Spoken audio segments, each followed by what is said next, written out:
আসসালামু আলাইকুম। চতুর্থ শ্রেণীর শিক্ষার্থী বন্ধুরা, তোমাদের গণিত বইয়ের ৬৬ পৃষ্ঠার ৮ নং সমস্যার সমাধান। বলছে ৫০টি পেন্সিল থেকে প্রতি বাক্সে ১২টি পেন্সিল রাখলে কতটি বাক্স প্রয়োজন? তাহলে আমরা পুরো লিখতে পারি এরকম যে বাক্স প্রয়োজন। কি লিখবো আমরা? বাক্স প্রয়োজন। কতটি? দেখো ৫০০ ভাগ ১২টি। ওকে, আমরা ভাগ করে দেখি। এখানে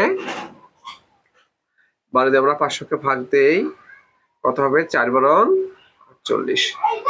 ২ কেটে নেবো আমরা, এই ০। এই দেখো ১২ একে ১২, ৮। তাহলে কি হবে? ৪১টি। আর অবশিষ্ট কত? অবশিষ্ট হলো, অর্থাৎ আমাদের ৪১টি বাক্স প্রয়োজন। ৪১টি বাক্স প্রয়োজন আর ৮টা অবশিষ্ট থাকবে। ঠিক আছে ফ্রেন্ডস, তোমাদেরকে অসংখ্য ধন্যবাদ এখানে সঙ্গে করার জন্য।